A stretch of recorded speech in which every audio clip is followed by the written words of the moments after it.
Good evening, everyone, and welcome to the Edo State Governorship debate organized by Channels Television and its partners, the Policy Advocacy Center Plaque, in conjunction with the Civil Society Election Situation Room, Yaga Africa, and Inclusive Friends. We are live in Benin City, the Edo State capital. Tonight, two candidates will be talking to millions of people on their vision, programs, and agenda, and how they hope to achieve them if elected as governor of Edo State. It is barely a week to the governorship election in Edo State, but before then, an election debate is necessary to engage those who want to lead and also promote civil discourse and provide a platform for these candidates to articulate their positions on public policy, as well as intimating the people on their style of leadership and problem-solving abilities. This debate is a simulcast running on many platforms across the globe. Our partners are joining on the local television and radio station, as well as independent broadcasters across the country. There are set rules and guidelines for this debate. The candidates are aware and have agreed to those guidelines. This 2 hours debate is divided into segments varying from governance, welfare of the people, jobs, security, social development, and the economy. Let me state at this point that neither of these candidates tonight nor their political party members have seen any of these questions that we will be asking them tonight. The audience here in this auditorium have also agreed to remain silent. No cheering, no jeering. That way, this debate will achieve its purpose. Not to worry, you can follow these broadcasts across all our social media platforms and be part of the conversations. You can watch live on our website. It is channelstv.com. We are also live on Facebook and on Twitter. Twitter us using the hashtag Edo Governorship Debate. Also on Instagram, you can follow us on live tweets and all of that.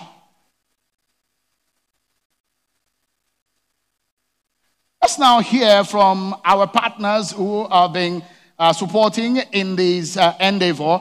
I will now invite to the podium a member of the Civil Society Situation Room and an election observer, Esther Uzoma, for an opening remark.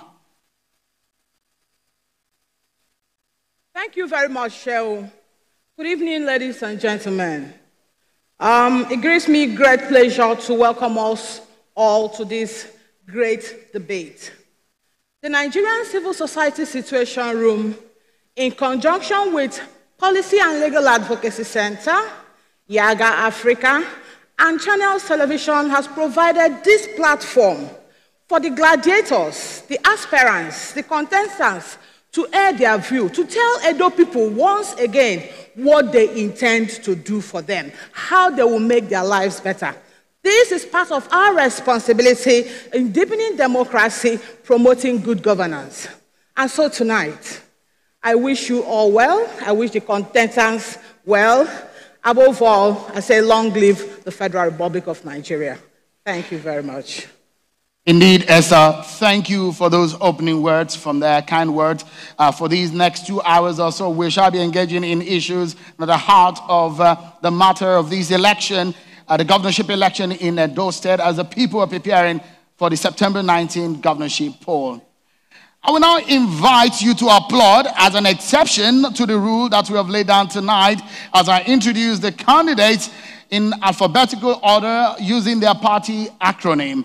First is the candidate of the All Progressives Congress APC, Pastor Osagie Ize-Iyamu.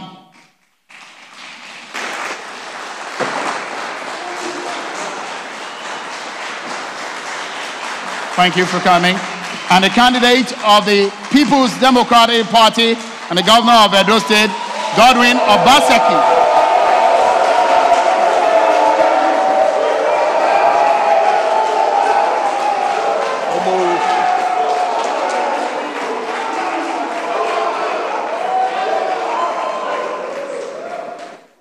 Thank you. That's an exception to the rule. So after now, there wouldn't be any jeering or any applauding as we go forward. Thank you so much, gentlemen. Let's now all rise for the Nigerian national anthem.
Thank you so much.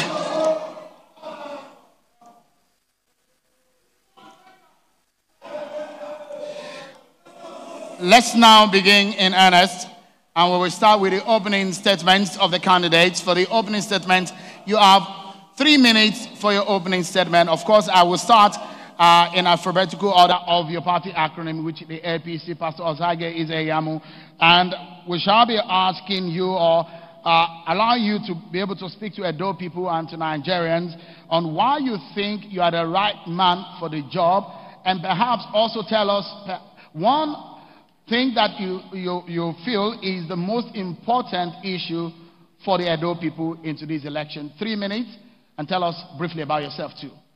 Well, thank you, Sheung, for arranging these debates. Also, thanks to Channels and all your partners. I think it's something that is very good for democracy. Having said that, my name is Pastor Osagie Ize-Iyamu. I'm a lawyer by profession. I'm a pastor, I'm a farmer, I'm also a politician. Now, why do I want to be governor? I've lived in this state. This state has been good to me, and I've had the opportunity to hold very key positions in the administration of this state. Those positions have given me a very deep insight into the workings of government, the strengths and the weaknesses. And I believe that if we have the right leadership, Edo State can be a lot better than it is now. And that is why, in thinking about running for office, I've articulated an agenda which I believe is a doable roadmap to bring Edo State on the path of prosperity and development. So, based on my experience, based on my agenda, I think that I will be a square peg in a square hole. And I look forward to the opportunity to be able to turn our state around and make it better. I believe that the past 4 years has not been too good. Edo State can be better.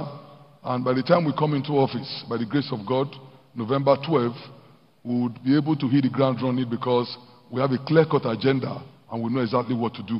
Thank you.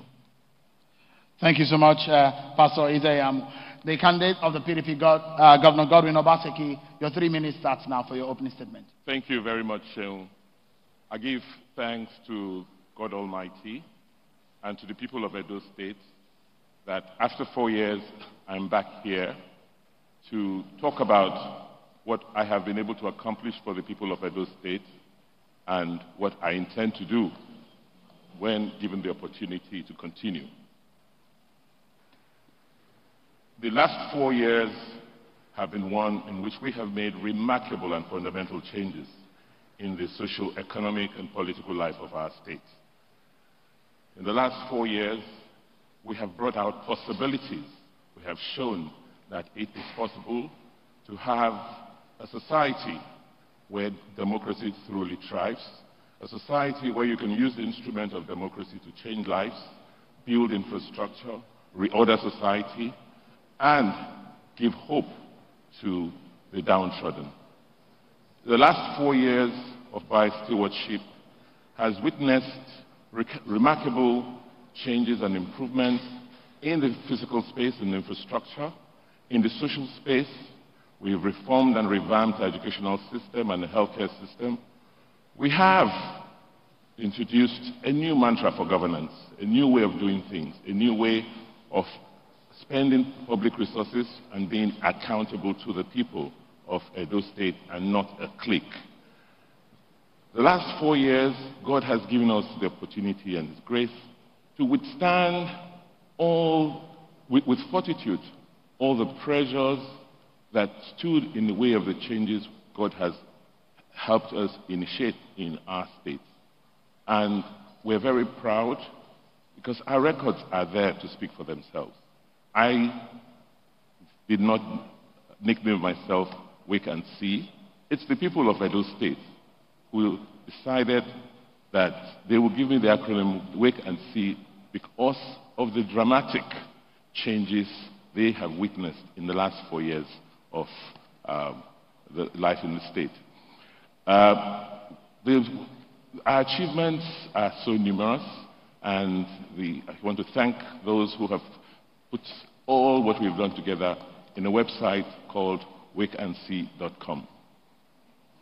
Thank you so much, gentlemen. We now take a break. When we come back, we will begin in earnest on some of the issues at the heart of this election and the yearnings of the people of Edo State. We'll be touching on those issues for you. We'll be right back after this break, everyone.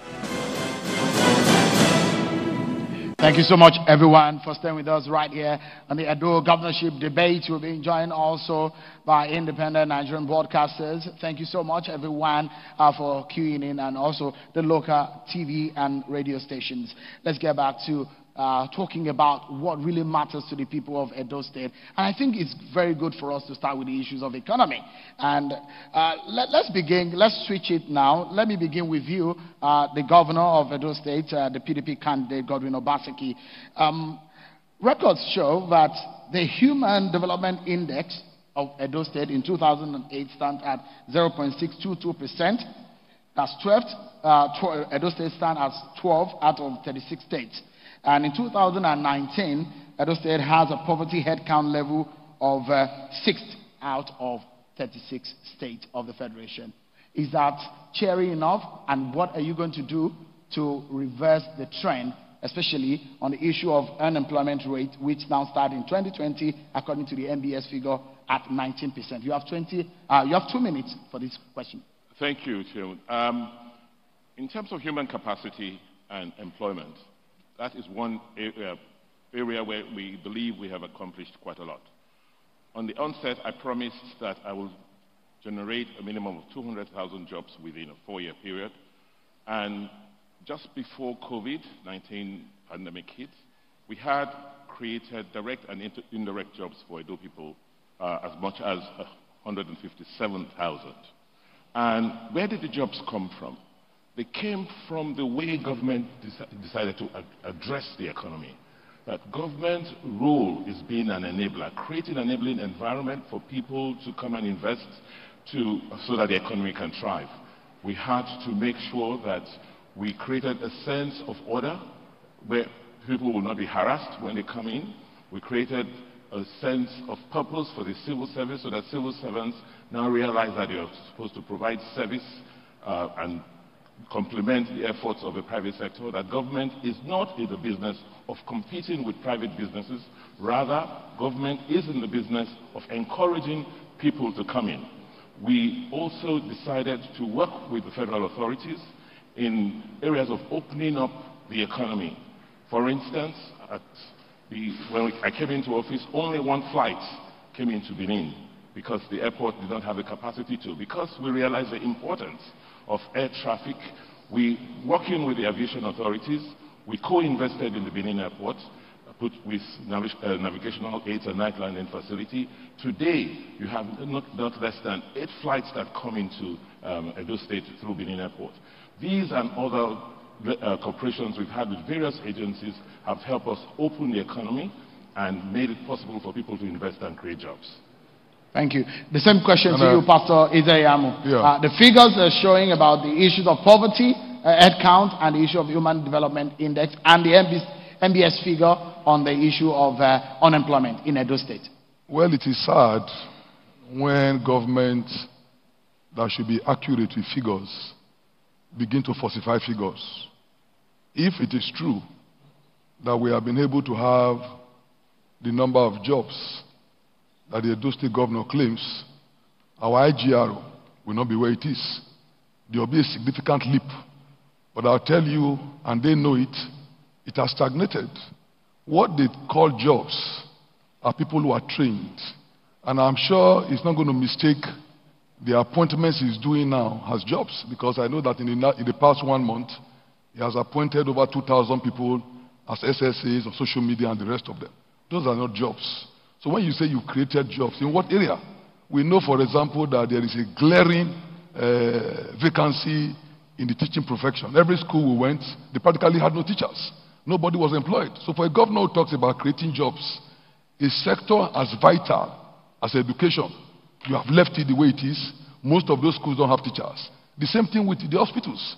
In the hospitals, there are no doctors. I went to Uromi and they lamented to me that they have only one doctor. In the agricultural sector, it's in shambles. Security is in shambles. So when you are talking about jobs, where are these jobs? Who did you give them to? So I think it is sad when government that should be accurate with figures begin to feed our agencies with bogus statistics that tend to give an impression that we are doing well when we are not doing well. There's glaring unemployment in our state. Out of 10 graduates, at least 8 of them are unemployed. And what I would expect is for us to discuss how we can change this narrative. But to continue to pretend and give fake statistics does not help the matter. The reality is that no job has been created. How can you create jobs and vital sectors are neglected? You can't be talking about creating jobs in the educational sector, you've not employed anybody. In the health sector, you've not employed anybody. Where have you employed people? So when you talk about direct and indirect, that's a vague statement. I guess your time is up, Pastor Ize-Iyamu, but I'll give you 1 minute to rebut from me. On the issue the question that I asked is, the figures that we have, they're not the fantastic figures in terms of the people of Edo State and how gainfully employed they are in terms of the Human Development Index, the poverty head count. How are you going to reverse that trend? That's the question. Thank you have you. 1 minute. Now, the beautiful thing is that I have a simple agenda, and I'm very proud everywhere I go. I hold it. It's a working document. Now, the beginning of this document toward the end is all about jobs. Security, for example. We believe that there's no way we can move forward. There's no way we are going to attract investment in the absence of security. So we are going to invest in security apart from increasing the funding to security agencies. We are going to arrange and retrain our own vigilante groups and have a community policing. That alone will attract between 5,000 to 10,000 jobs. Infrastructure, we are going to invest heavily in infrastructure. And in our own case, whatever we are doing, the focus will be Edo people. We are going to engage Edo people in jobs. We are going to make sure the money circulates in our state, not bringing outsiders to come and do jobs here, and they go away with them. Some of the few jobs that this government has done, those who did them, and even their workers, came from outside. So that was capital flight. All right. When you do those things, you will find out that... The time is up. Thank you. Let me go back to... I'd like to also, the same question, and I'll give you 1 minute, because it's still on the same question as regarding engaging the people of Edo State. So you have a minute to... you said you were going to provide 200,000 jobs the last time. You said you've been able to provide over 150,000. That's what you said. So how much more would you do if the people of Edo State elect you? 1 minute to that. First, the data I have given is verifiable. Business Day did a survey, and they broke down where the jobs came from and who we give the jobs to. The NBS statistics is clear. When we came in, it was 25%, and we've been able to reduce it to about 19%. So that tells you how much jobs have been created. Yes, we still have major challenges when it comes to job creation, but we have to open up the economy. It's not government that can create the jobs. It's the private sector.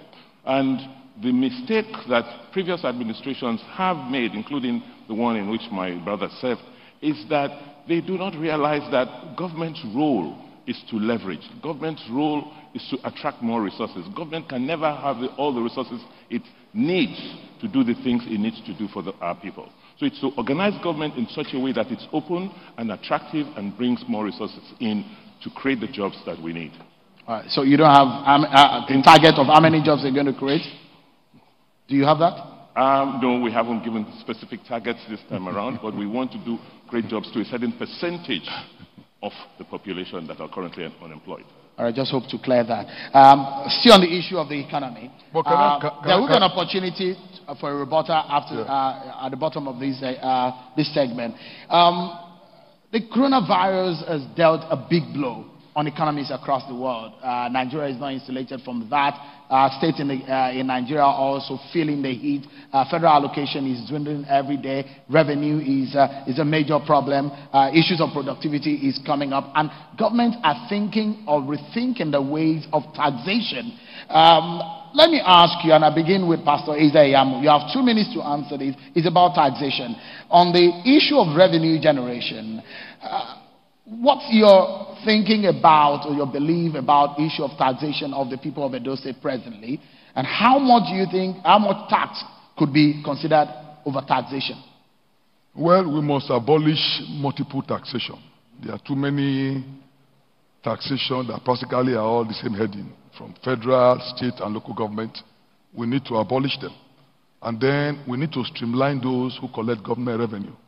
I hear them say that they've abolished agberos, but I can name so many who are still in the employment of the state government. And most of those money is going into their pockets. So I think that that should change. Then, so many people are not in the tax nets. I believe that when they begin to see what government money is being used for, I think that many of them will willingly subject themselves to the tax net. Again, if you look at the situation in Edo State, especially in the cultural sector and so many areas, by the time we do the kind of investment we intend to do there, I believe so many of our people will come into the tax net. So what is important is diversifying our economy. When you do that, you bring in more people into the tax net, and of course the revenue will go up. But I do not also believe that because we are looking for money, we must maintain a very high tax level. I don't believe that companies operating in our state should be taxed to the level where they go into extinction or they collapse. So we need to interface with them, we need to engage them. If they are doing well, of course they will pay their taxes. But we are going to interface with them to the extent that in whatever way we can support them, and that's where the public-private partnership comes in. In whatever way we can support businesses, help them to grow, we will do so.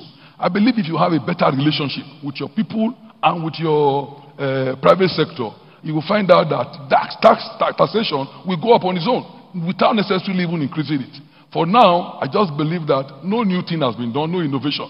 All they have tried to do is increase taxation, or because of election, relax on it.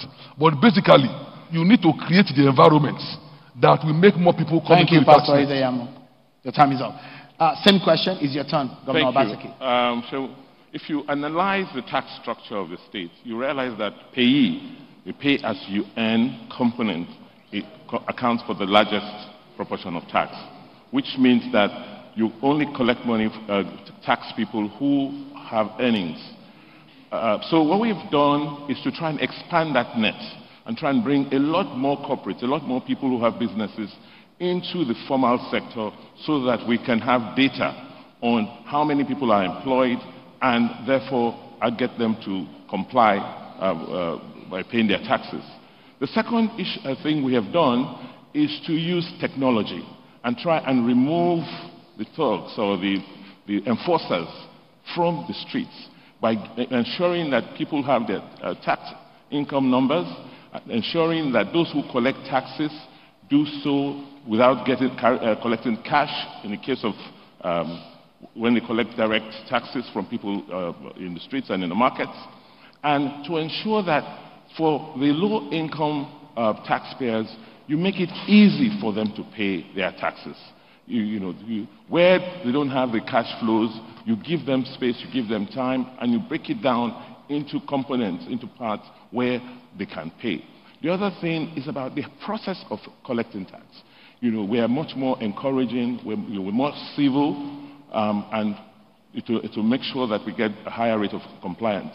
Unlike in the past, in the era of my predecessor in office, where touts, known political enforcers were the ones who had the mandate to go in there to collect taxes from people in the marketplaces and their businesses. We have said no to non-state actors collecting government taxes so that we can better account for them. I will not allow lions and tigers to collect taxes in Edo State. Thank you so much. Thank you so much. Let's get perhaps on some of the final lap on the issue of economy. And I will begin again with Pastor Ize-Iyamu. And I think this goes for Governor Obaseki. Let me begin with you on this one. Tell us about the issue of the investment in refinery in Edo State. How much did Edo State invest in that refinery? What is the mathematics for that investment? What is the yield thinking and the return on investment for Edo State? Okay, thank you. The thinking is that Edo State currently is an oil-producing state. We produce quite a bit of oil in the oil-producing communities.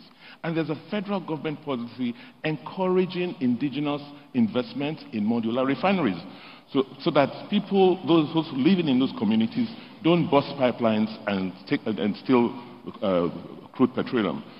So the thinking is get the investment in those communities, use the crude oil that is available, create jobs and create industries around those communities. So we got the Edo State agency, a SOPADEC that is responsible for oil and gas, to invest some of the allocations in a modular refinery with a partner in 2 phases. There's a phase 1, which the total capacity of the modular refinery will be 5,000 barrels a day. They've just done their first initial investment for phase 1 for 1,000 barrels a day. The total investment for phase 1 is about $10 million. And SOPADEC is investing about 10%, about 10%, about 20%, about 700 million naira, less than $2 million in the first phase, which will cost $10 million. The next phase is going to be about $40 million. But the good thing is that the refinery is 90% ready, and in the next few months we will commission, and people will see petroleum products being produced in the oil producing communities. Thank you. The same question, Pastor Ize-Iyamu. Since you are seeking the governorship seat, it's going to be a big investment. You're thinking about it? Thank you. Well, my simple agenda, as far back as 4 years ago, I had mentioned the necessity to build a refinery at Ikpobaoka because of the oil wells in that locality. I'm happy that Governor Obaseki concedes that the initiative to set up modular refineries is that of the APC federal government. I'm very happy about that. Now, please. Now, for a project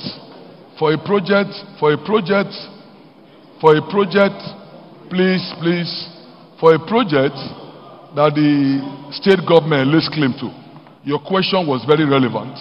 What is at stake in that place? I know that the initial capital is $10 million. It will interest Edo people to know that our investment there is just 700 million naira, which is less than 1% of the share in that company. That to me does not show seriousness. And for a governor who tells us that he's a financial expert, it either means that he does not believe that that project is worth it, or for some reason he has not shown interest. So I'm surprised that a project that the state government ought to have capitalized on and put some serious investment, because what is given or what they gave as capital in that project is exactly what is collecting as security on a monthly basis. And that investment is for the 3 oil producing local governments of Ikpobaoka, Oriomo, and Ovia North, not for Edo State. Edo State did not invest a copper in that project. And I'm surprised when I see the governor trying to claim credit for a project that is not his own, and for a project he has not leveraged on to ensure that Edo people will benefit from it. The oil sector has been deregulated. One would have thought that this is an area where you need to put some money, but unfortunately it was not done. So again, it's another good example of a good project, but the governor has missed the opportunity to get the state involved. All right. Still stay on the issue of economy. I'll come to Governor Obaseki. In 2016, the local debt was 46 billion naira, but in 2020 it has gone up to 82 billion naira. Is this sustainable? What are you looking into ensuring that the state does not go into unmanageable debts? Well, let me make the point very clear that in terms of debt, we have not taken that proportion of debt as a government since 2016. What happened? What happened is that my predecessor in office borrowed recklessly, and the federal government had to restructure all the debts that were taken before I came into office. These, included a whole series of bank borrowings, the borrowings to pay for salaries, unpaid salaries. So the federal government restructured outstanding obligations to Edo State to the tune of almost 30 billion naira. That was what was responsible for adding to the debt stock, not the borrowings from this administration. And what people don't even know, there were unpaid debts to contractors to the extent of another 60 to 70 billion naira. So with a debt burden of more than 120 billion naira, we've been able to service and still ensure that we undertake economic projects. We fund infrastructure. But is it sustainable? For coming from a finance background, it's not the quantum of debt, it's what you use the debt to procure. So as long as you're able to invest, please, as long as you are able to invest, your borrowings productively and ensure growth in the economy, then you have enough income to pay back those debts on a sustainable basis.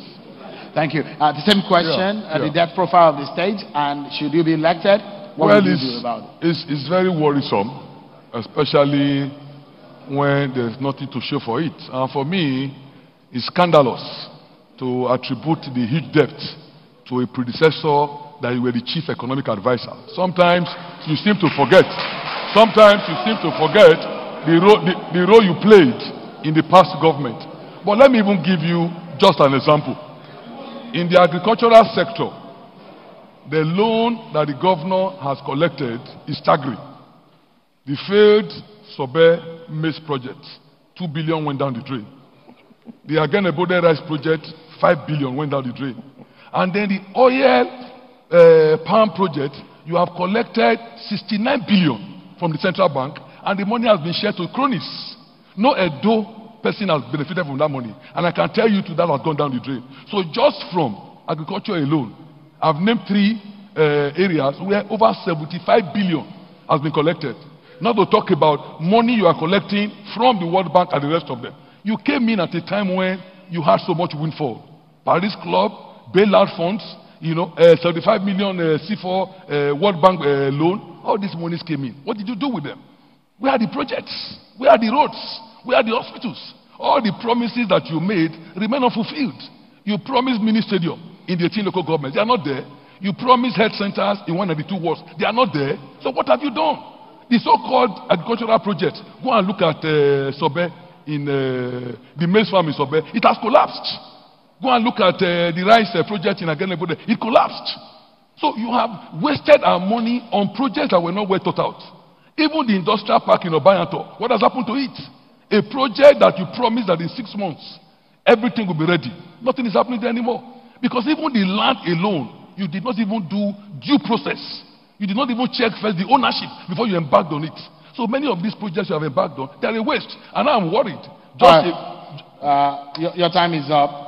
I have one more question on this segment before I allow you a minute each for rebuttals, should you want to respond to any of the statements made.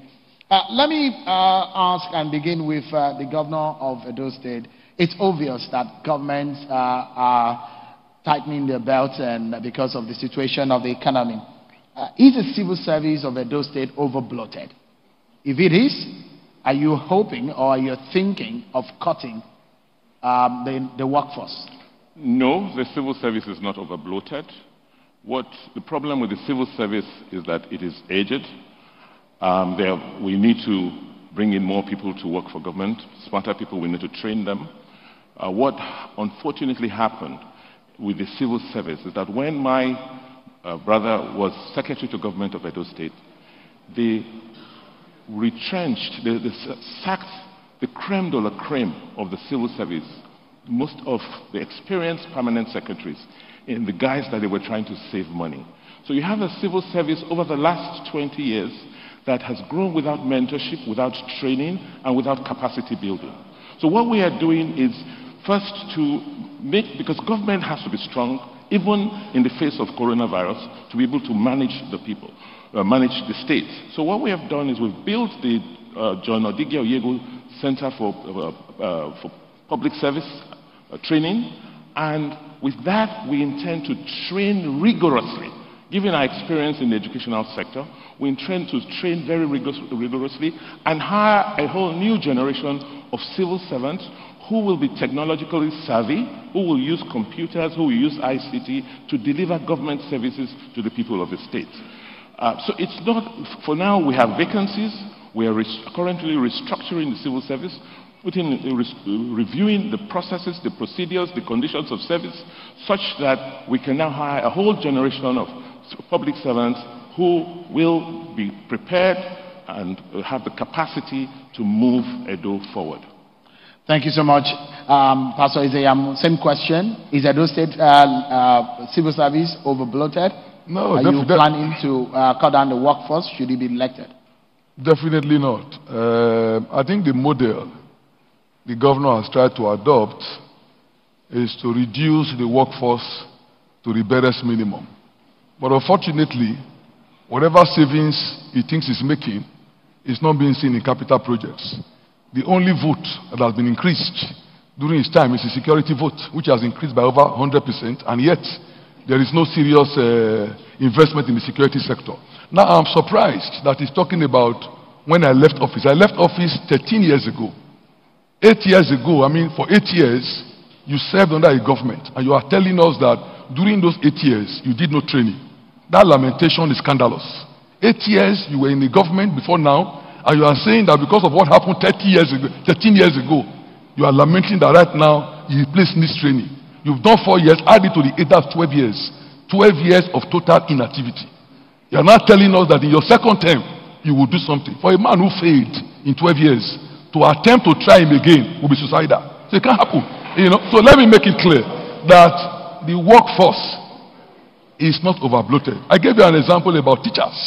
Over 38%. They have either retired or they have died, and the governor has made no attempt to replace them. How can you have schools without teachers? So when they talk about dope belts, it's a joke. What is best when schools don't have teachers? Everywhere you go, especially in the rural areas, you are going to find out that maximum you will get 3 teachers, but most of them just 1. What kind of education is that? What kind of education do you have in the health sector where there are no doctors, no nurses, and in the health sector in critical areas you won't see anybody? So there is dire need to take all these people. And when the governor was talking about, you can't employ people. No, there are some areas that are vital sectors. There are vital sectors. For example, the governor is trying to contract out health management. That's ridiculous. Governor must look after the health sector. You can't contract it out. The same people you have carried now. Your time is up, Pastor Ize-Iyamu. So we will conclude this segment on the economy, and I'd like you 1 minute each. Should you have any rebuttals for anything any of you have said in this very segment? Shall I start with you, Governor Obaseki? You have 1 minute. Thank you. I believe the challenge my opponent or my brother has is that it's a thinking about government. That thinking is changing globally, and it has to change locally. Edo State at best earns about 100 billion naira per annum. With 5 million people, it means that budget-wise, you can only spend a maximum of about 20,000 per citizen. What is 20,000 per annum per citizen? So the thinking has to change such that 100 billion you earn, you should be able to attract multiples of that into your economy so that there's more wealth and there's more availability for your citizens. That is where the fundamental problem is. Another problem they have is that you just can't come to a debate and mouth things and talk about issues, mostly forgetting that we are in a technology world. Everything you say can be Googled and the facts found. So I just want to advise that, when you talk in general terms, understand that these people can just Google and find out the facts. All right, your time is up, Governor Obaseki. Pastor Ize-Iyamu, you have 1 minute to react to any of the things that you have interest in. Well, I think that in the past 4 years, the economy of Edo has been mismanaged, has been plundered, and all the huge amount that we received at the inception of this administration has practically left our state without any serious project to show for it. I've looked at the agricultural sector, there's nothing there. I've looked at industries, there's nothing there. And all these areas I'm talking about, I can mention to you huge amounts that were spent in them.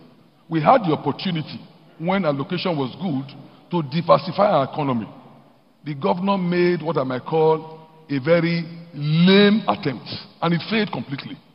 And today, we are in a very sorry state because we had the opportunity to enter into areas that would have brought in revenue. During Christmas, for example, people were going to Obaseki to bring rice. They were going to Kebbi to bring rice. What were they come? Pastor Ize-Iyamu, thank you so much. Your time is up.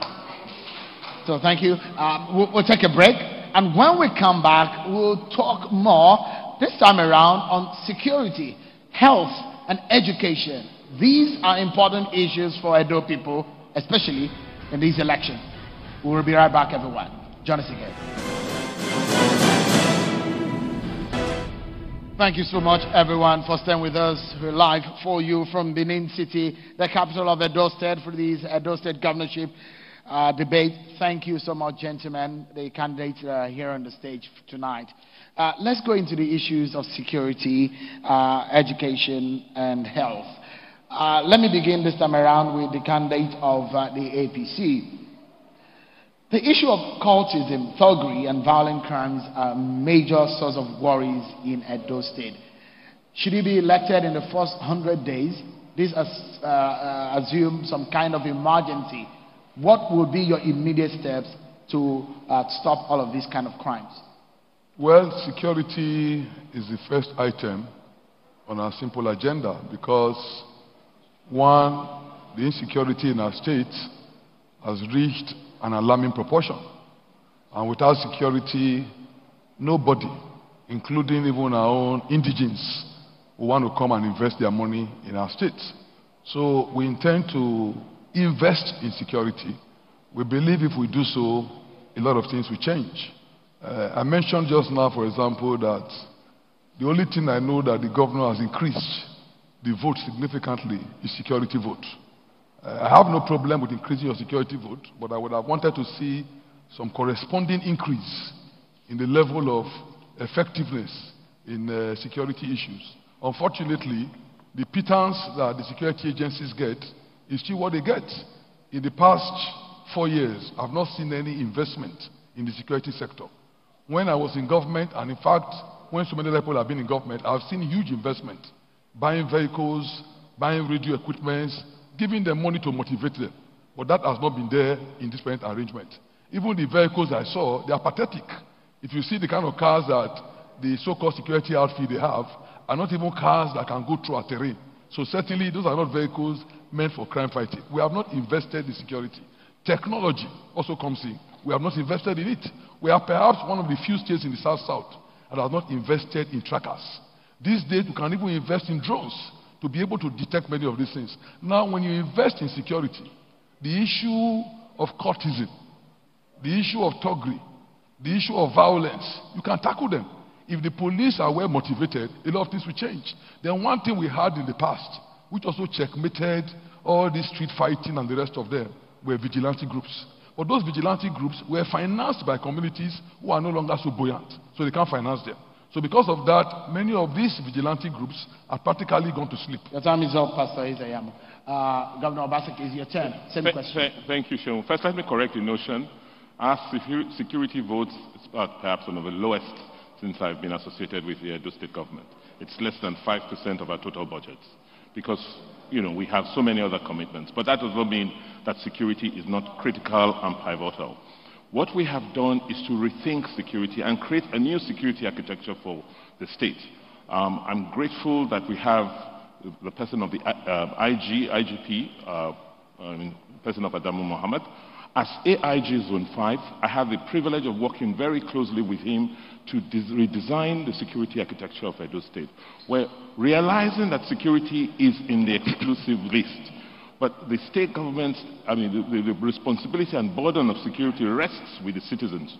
We try to create a hybrid where working with the federal government, within the state, you can now create your own structures and layers of security that will support what the federal government is doing.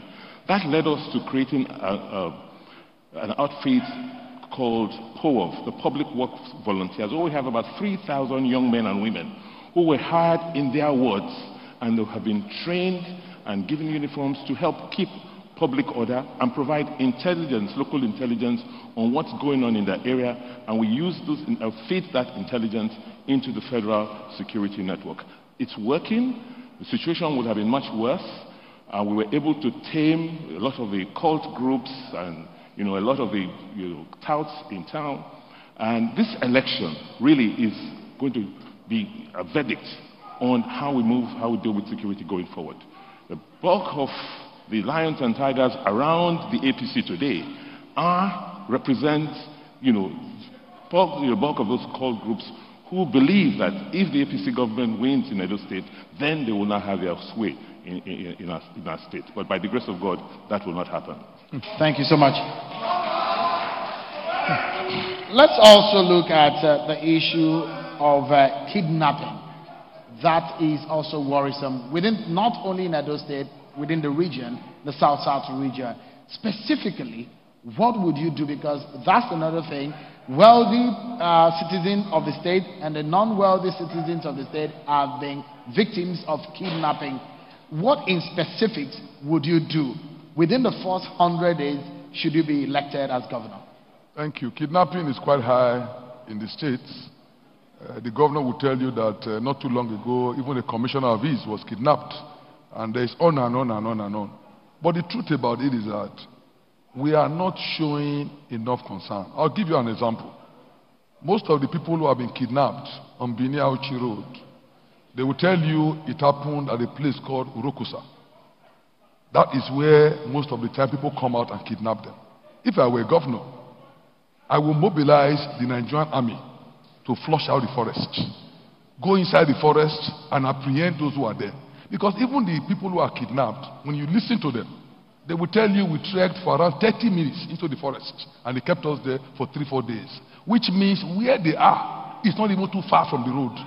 In spite of this kind of security information, I've never heard where the governor mobilized the military or even the police to go into the forest and clear the place out. Number two, if you invest in a tracker is a technology that the moment they call asking for ransom, you are able to locate their destination. Why has Edo State not invested in it? Yes, you say your security vote is the lowest, but how much is it? And compared to what it was by your predecessor, you will agree with me that the increase is close to 100%. And yet, you can't afford the tracker that would enable the police or security agencies pinpoint exactly where kidnappers are. The vehicles are not there.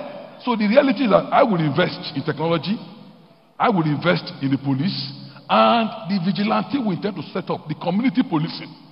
There is no way kidnappers can operate in their territory because every month they are being paid by the state government. When I hear some of the things the governor wants to do, maybe he forgets that he has been governor for 4 years and he's talking as if he's trying to be governor.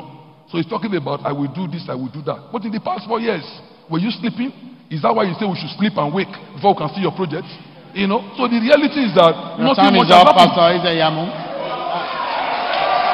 Governor Obaseki, it's your turn. It's your turn now. For us, the last 4 years, we've had the challenge of kidnapping. And as I said in my opening remarks on security, the burden of security is on exclusive list. So the state has limited capacity as a state today to respond to such violent crimes. So what we have done is to collaborate with the federal authorities, the DSS and the Nigerian Police Force. We have in government we have a software where we collate information, all information related to crimes in Edo State, and on a monthly basis undertake a thorough analysis with the various agencies trying to understand the trends, the locations, and what to do. And in most cases, once the Security Council agrees or makes decisions, the state government swings into action by putting the resources. You will agree that particularly when kidnapping was very rife between Auchi and Okene Road,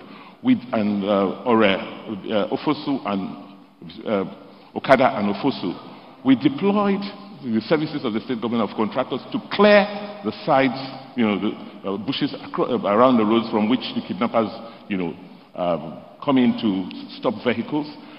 So such actions by us show that we have been supporting the federal agencies, and we will continue to do so. By the way, we have a tracker in Edo State. We purchased. It is a security matter, so I'm not going to sit here to tell you how much we have invested in security. But it's a security is a national challenge. And as a governor, whether an APC or PDP or a governor from any other party, I think that once you're sworn to the Constitution, we must all come together, work with the central authorities to provide security for our citizens. All right, there is a very trendy action by government. It does look like state governments are taking action into their hands in terms of securing the state, and regions across the country are also taking up these. We've seen a Amotekun initiative in the Southwest region. Pastor Ize-Iyamu, you have 2 minutes to tell us, would you be setting up a state-owned security apparatus, and what are your views on issue of state policing? Well, I think it's something that we must work, we must do, but in collaboration with the federal government. We'll consult with them, we'll seek their approval, because if you look at the personnel deployed to our states by the Nigerian Police Command, you will know that it's grossly inadequate to cover our borders and cover every part of our states. So we must complement them by community policing. I know people have fears about such police being misused. Well, that is why I said we might need to dialogue with the federal government. But we need a complementary force. It was there before. The vigilante you are looking at is more or less something like that, but not organized. But this one will be organized, they will be trained, and we'll monitor them, and we'll pay them.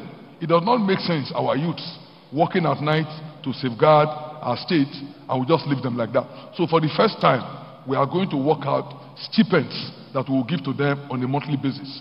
I believe that the state police concept is not bad, but there are gray areas that we must tackle with the federal government. And by the time that one is done and approval is given, yes, Edo State will do it. But for the time being, we are going to invest in community policing. We are going to streamline the activities. We are going to organize them so that every part of our state will be safe for our people. Thank you so much. Same question. Your turn, Governor Obaseki. Thank you. I believe that state police is required, and that the logic of our federation, the logic of our presidential system, means that policing or security, just like most other services, have to be, cannot be exclusive to the center alone. You have to have policing at every tier of government, at federal, state, and local. That is what happens in most federations. What we need to do is to address the fears and concerns of misuse by the different tiers. But that we should not have, it's no longer an issue for debate. We currently have local policing in some form. I think what we're trying to do, working with the new Inspector General of Police, is seeing how we can create that alignment. So I'm glad that we've been able to submit a list for community policing to the police authorities. We are reviewing that list, and it is just the first phase, because you cannot police every part of this country centrally. It also makes sense that even the localities police themselves. That's how they have come up with the concept of vigilantes. What we need to do is formalize them, streamline them, and then make sure that areas of conflicts are reduced. As a state, we currently are doing that. Every month, we set aside 1% of our allocation for security and for health. 1% for security and 1% for health. And that amount is to support efforts at local policing. We have the POWOF, as I said, and we also have what we call Wabai-Zigan. We've invested in the Wabai-Zigan scheme, where we've pulled together the various federal agencies into one scheme for effective policing of our communities. Thank you so much, Governor Obaseki. On this leg of the security, there is one quick question I want to chip in. I'd like you to answer in a minute each before we move into some other very important issue as health and education. And that issue is about human trafficking. Edo State, of course, we know human trafficking is a crime, but Edo State is once known as a home for traffickers. In specific, Pastor Ize-Iyamu, should you be elected, what would you do to human traffickers if they are apprehended? Or how do you hope to go after human traffickers so they do not soil the name of Edo State globally? 1 minute, please.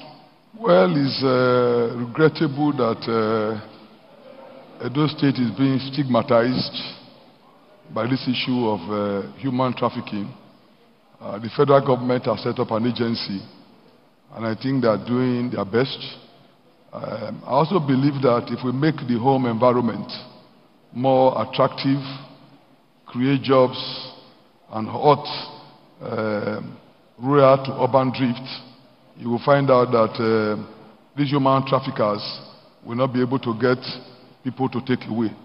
But certainly there are laws, and these laws have to be enforced. There are laws prohibiting human trafficking at local and international level. We will not hesitate at all to assist to enforce these laws.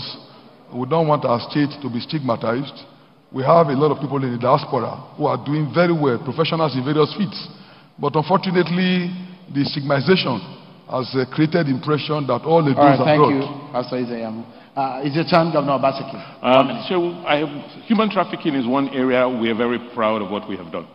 Today, the International Office on Migration, the EU, have given us applause on what we have done as a state through our Edo Task Force on Human Trafficking to reduce the incidence of human trafficking.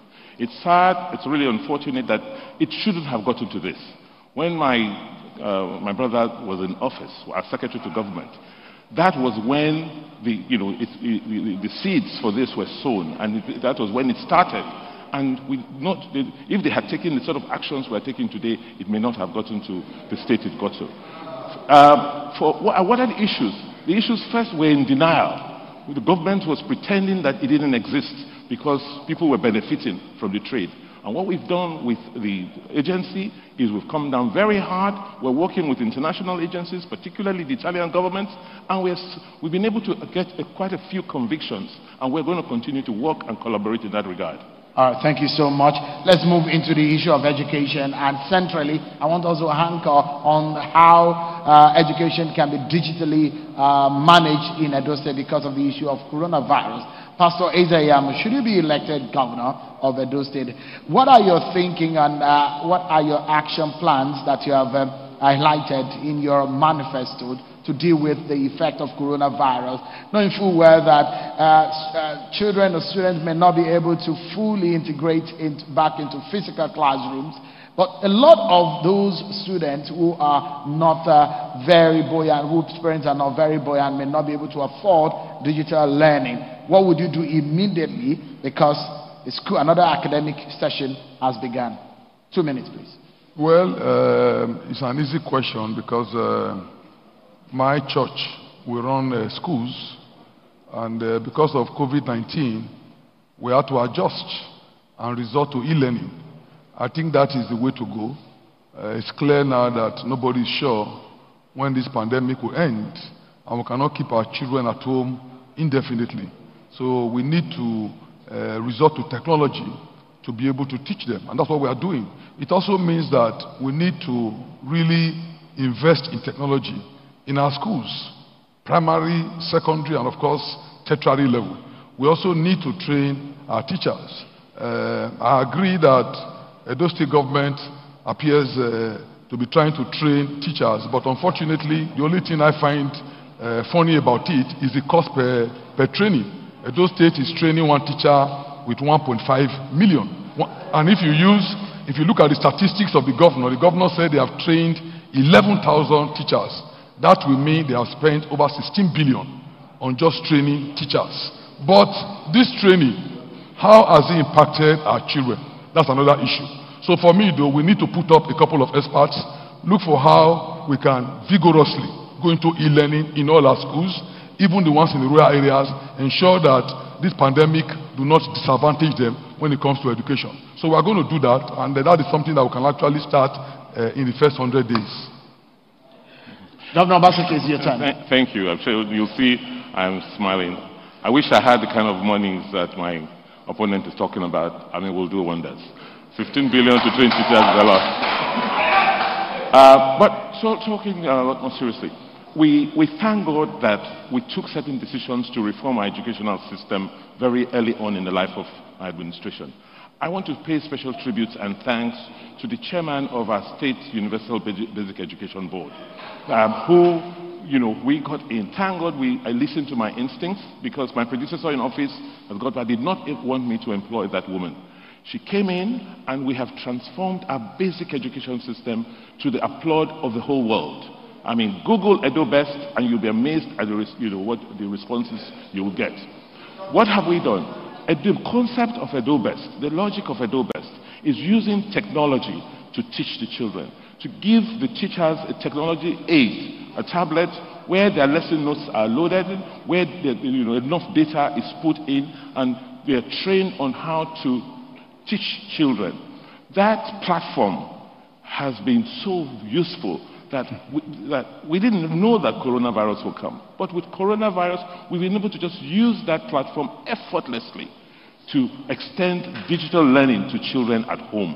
So the teachers, sometimes parents, now all have access to digital information, to lessons. And I want to also thank communication companies, those telecom companies, who've given us complimentary airtime, so that these children and their parents can connect to the platforms and learn while they're at home. We intend to, continue. We've just been so fortunate. The World Bank board has just approved $75 million over the next 4 years for us to extend this platform across the state. We have 270,000 children on that platform today, and we expect it to get to about 500,000 in the next few years. Thank you. On the last leg of this segment is the issue of health. And let me begin with you, Pastor Ize-Iyamu.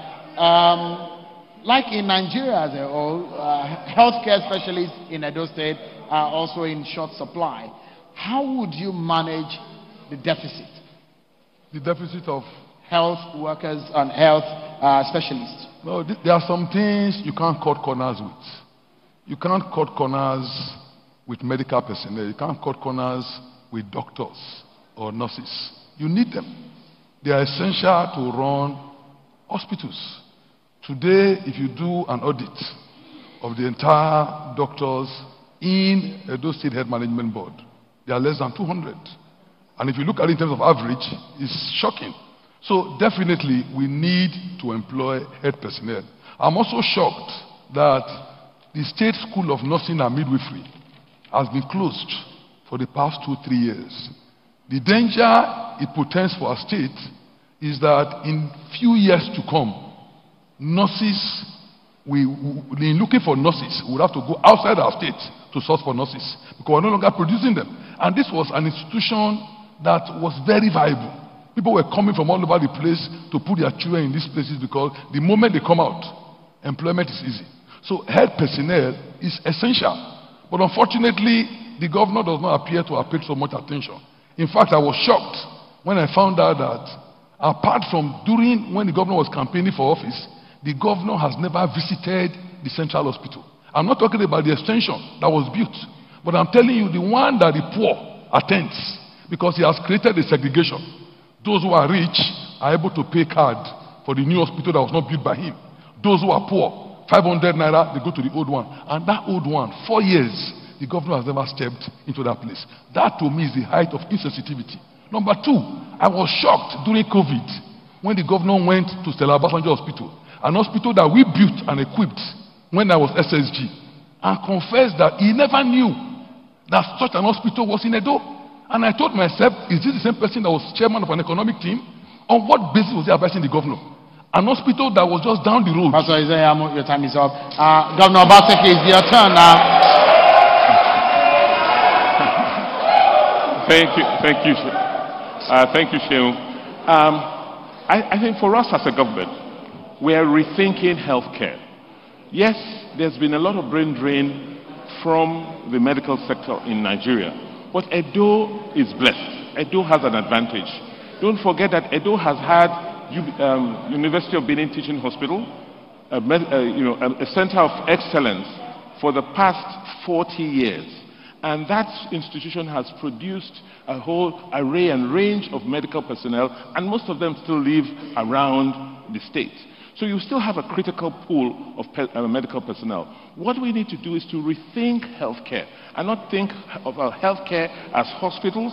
We must think about healthcare as a system and what government's role should be in that system: to build infrastructure, to regulate the practice, and provide training and capacity. So for us as government, what we are doing is first emphasizing what we should do as government, which is basic healthcare. And then the secondary healthcare, we can now collaborate with the private sector. In the last 4 years under my stewardship, we've had no less than 3 world-class private hospitals that have come into Edo. What is important is care, how we deliver health care to our people, and underlining that is who pays. And what we have done is to address the core issue of payment by introducing the Edo State Health Insurance Scheme. Once people can put something aside for their health care, then it becomes easy to pay for care and to get investments into the healthcare system. I'm not too worried about the brain drain, because with technology today, with telemedicine, as long as we have power, we have bandwidth, we have the diagnostic equipment here, doctors from anywhere in the world can consult with patients in Benin City.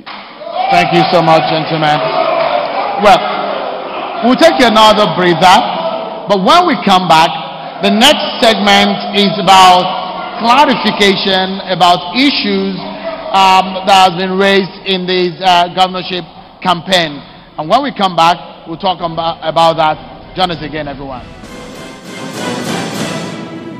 Thank you so much, and welcome back to the Edo State Governorship debate. It's now time for the segment for clarification. There has been some issues on the minds of a lot of people, and it's time to clear the air on some of the issues, conception or misconception during the campaigns. But before we get into that matter, there is one thing that is very crucial, which I wanted us to touch on before we went on that break, and is that of agriculture. This time around, I will begin with Governor Obaseki. What would you do about agriculture in specifics? Okay, let me talk about what we are currently doing about agriculture. We never knew COVID-19 will come. We never knew that oil prices will be affected this way. But we were fortunate, as part of our reform programs, to have started what we call the Agripreneur Scheme about 3 years ago, where we, as government, try to help create the enabling environment for farming and agriculture to thrive. So what we've done is to look at agricultural assets which were owned by the state. Places like the Sobe farm settlements, the rice farms in Agenobode, in Subenu. And what we've done is to first help the farmers do de-risk farming. By that I mean first helping them remove some of the risks, such as land preparation, getting the right services, fertilizer, seeds, and the management. But getting people who were never in the business of agriculture to be interested. So today we have approximately 5,000 such people across the state. We have farms in Sobe, we have farms in, like I said, across the state. And yes, maybe the first 2 seasons, you have to go through a learning period. But as of this year, the sort of yield we're getting from these farms, from maize, for rice, have been quite impressive.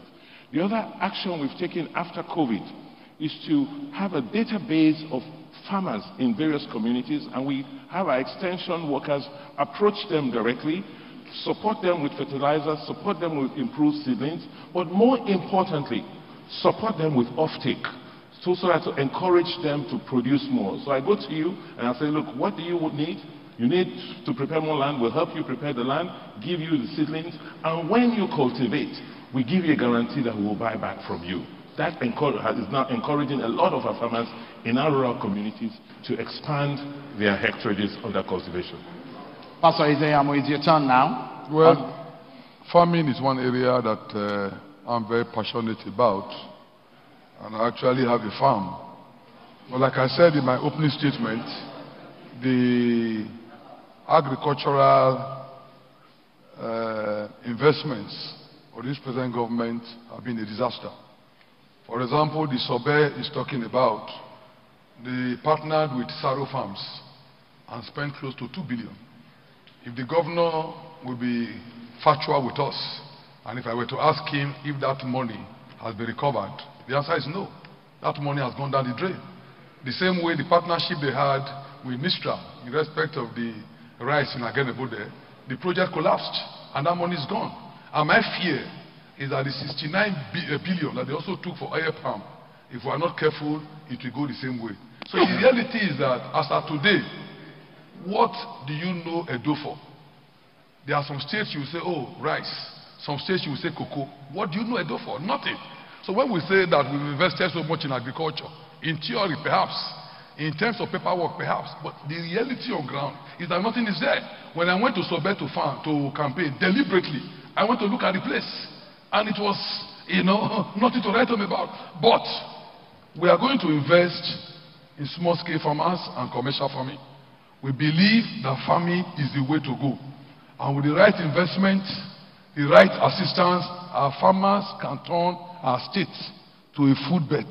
And that is what we intend to do. Every part of our state is strong in one form of crop or the other. And we're going to leverage on it. Anegbete, Ilushi, Ekpoma area, those are strong areas for rice. Unfortunately, we are buying rice from Kepi. We are buying rice from Abakaleke. These are rice that we can produce here.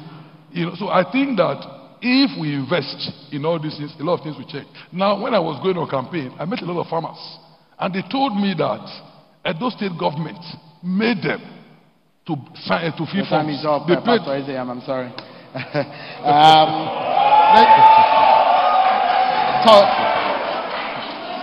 I'd like to plead with our audience right here to please stop the jeering and the clapping, because it will impede into the timing of the candidates when they speak. So please kindly bear with us. Let's now go into issues of clarification, because I know in the campaigns there's been a lot of issues that have been thrown up, either from your campaign or from his campaign, and I think it's a good opportunity to clear the air. So let me begin with, where should I begin now? I started with you, Governor Obaseki. Let me begin with you on this one. It is interesting that exactly 4 years ago, in this same hall, right at this same spot you're standing, you were put in opposite sides. It seems you have traded places now. How do you explain this movement to the people of Edo State in the light of trust, especially from the point of view of voters who are looking to entrust their votes into your hands? Governor Obaseki. Thank you. Yes, you're right. But I think the whole country understands what has happened. I was in a party, and the party, for reasons best known to the leadership, decided to disqualify me as a candidate for the party. I went back to my supporters, I sought their opinion, and they gave me the go-ahead to go to another platform and encouraged me, and with their support, that if I obtained a ticket from another platform, and specifically the People's Democratic Party, I went in there, and I'm very, very grateful to the leadership of the People's Democratic Party, who gave me that umbrella in my political storm. And that's made me survive and be here today as a candidate for the PDP. Pastor Ize-Iyamu, same question. You have 2 minutes, please. Could you please, audience members, please, could you stop jeering or clapping? Your time, please. Question, please. The question, the same question. You traded places. Well, thank you. I'm sure you are aware that I'm a foundation member of the APC. We are one of those who formed the APC. I left in 2014 because of problems that arose over our Congress. Not because of any ideological issue, but we had problems with our Congress, and many of my friends and supporters felt charged, and we had to go. But thank God, I'm back. And what is very good about what I'm doing is that I remain consistent with the agenda that I have. The same agenda that I had 4 years ago, the simple agenda, the same agenda that I still have. I don't want to comment on the governor's movement because he has a lot of associations just like I have. But definitely, I'm not going to any place new. I'm going to a place that I built, so it's a homecoming, and I am very thankful to God that I have a better platform to serve my people. Thank you. This time around, Governor Obaseki, there have been a lot of controversies surrounding your university education. This is an opportunity to clear the air about how you were admitted and graduated from the University of Ibadan. Thank you very, very much. It is very ironic that somebody who has no certificate, who has no evidence of having gone to school properly, can stand out and comment on certificates or admissions issued by the premier university in Nigeria. That is a rather sad situation, a sad testimony we have found ourselves in as a country. In 1976, when I gained admission into the University of Ibadan, there was no JAMB. So you could either go into university either through prelim or through direct entry by taking your advanced level examinations.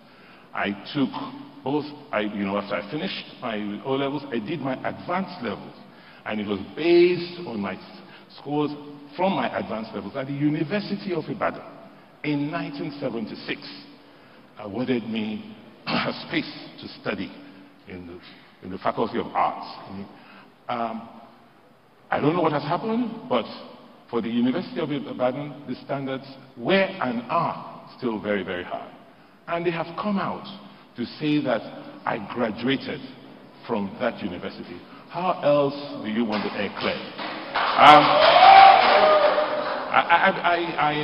I don't, it's very, very sad.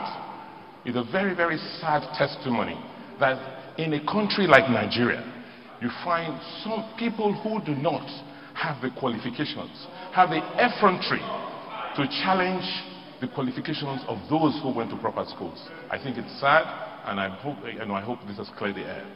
Thank you so much. Pastor Ize-Iyamu, there have been controversies surrounding your time at the University of Benin vis-a-vis cultism and alleged assault on a fellow student. It's an opportunity to clear the air on that matter. No, I graduated from University of Benin. I was very active in the Students' Union, and my records are clear. People have alleged that, when you were in the school, you did that. But I think they should go to university authorities and find out exactly what was the offense. If you do something criminal, the university cannot even handle it. It becomes a criminal matter. And I'm proud to say that throughout my stay, I had no criminal matter.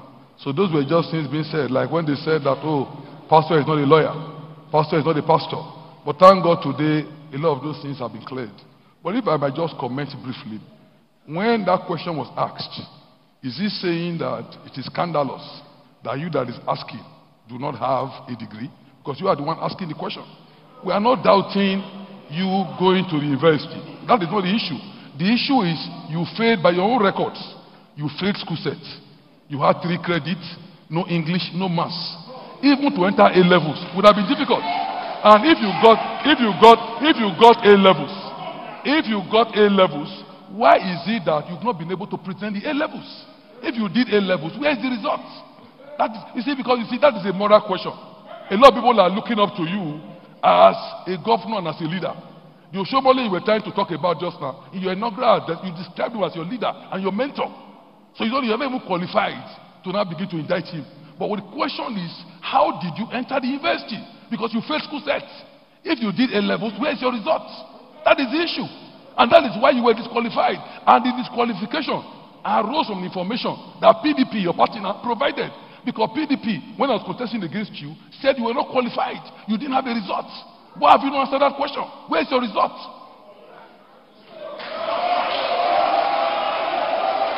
All right. Thank you so much.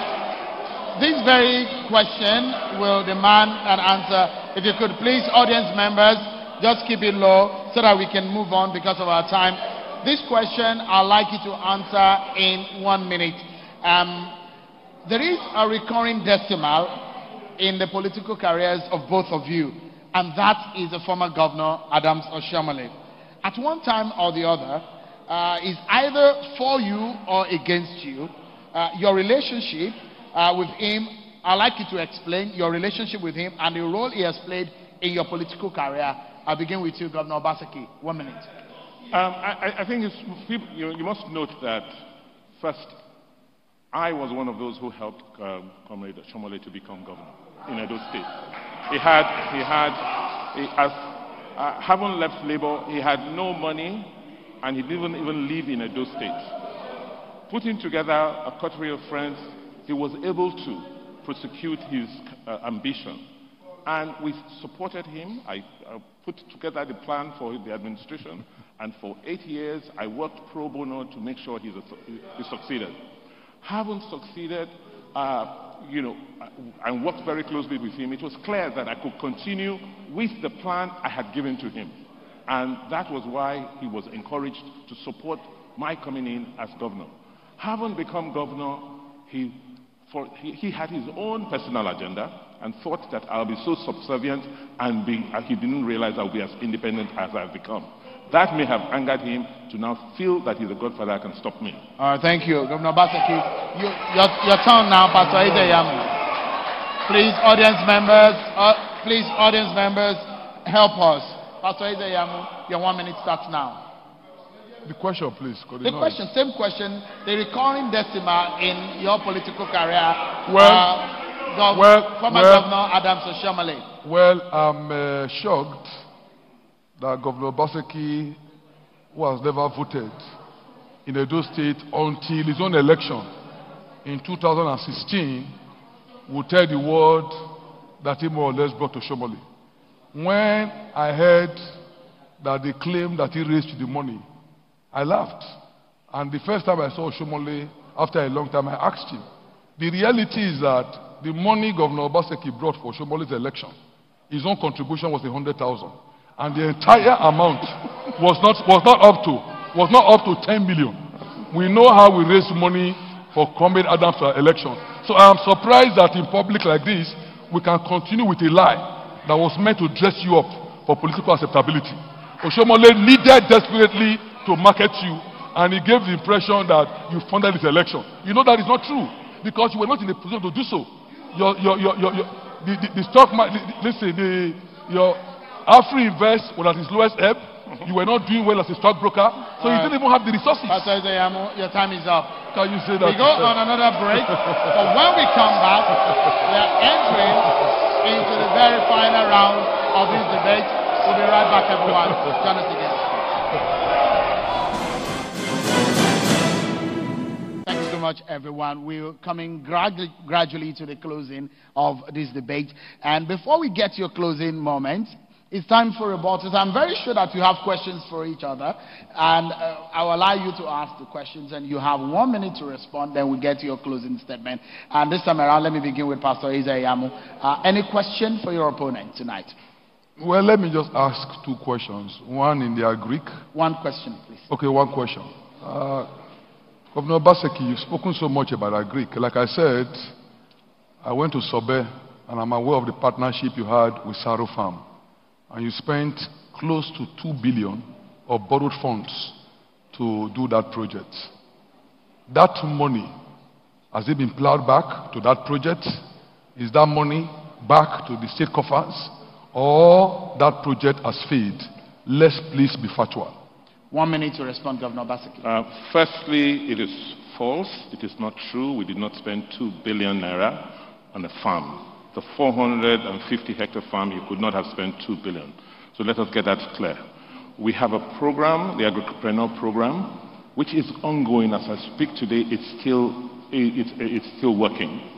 The central bank has a scheme called the Commercial Agricultural Scheme, the CATS, where the state took 5 billion naira to fund all the agricultural projects which it has been undertaking in the last 2.5 to 3 years. It's a portfolio. Some Farms will do well one season, or may not do well one season and do well the next season. That is the nature of business. But the important thing is that the farmers go back the next season and with support. So yes, you could say maybe a little bit of money was lost because they couldn't sell or because herdsmen attacked the farms. But the next season, they've been supported and they've gone back. That is the nature of business. All right, thank you. Governor Obaseki, your question to Pastor Ize-Iyamu. And Pastor Ize-Iyamu, you have a minute to respond. Please go ahead. In the light of a post-COVID world, a post-COVID economy where resources, revenues of government will be affected considerably, like Shehu had said earlier on, and your simple agenda of doing all of these great things for the people of Edo State, how do you think and where do you think you will get this money required to fund your simple agenda? Because just walking through your agenda, in the first year alone for the things you want to do, you require close up to 500 billion naira. Where will you get that sort of money from and how? Pastor Ize-Iyamu, a minute to respond. Well, the way you waste money is not the way I waste money. I'm very prudent. I'm very prudent in financial management, and I believe that this is a period that calls for better thing, understanding your priorities, and diversifying the economy. With what we have in mind, we are very optimistic that COVID or no COVID, our revenue will improve and we'll be able to do most of the projects that we plan to do. Thank you. Thank you. Thank you so much, gentlemen. I guess it's been a long one and a very fulfilling one, I guess, with the conversations that we had. And because of our time, I guess we've come to the very end of this debate tonight. I must sincerely thank both of you, Pastor Osagie Ize-Iyamu of the APC, Governor Obaseki, thank you so much, of the PDP for coming tonight. I must sincerely thank also the Independent Broadcasters Association of Nigeria, Situation Room, Inclusive Friends, and Yaga, our partners on this debate. Thank you so much, everyone, for watching. I'm Shehu Akimale. Bye-bye.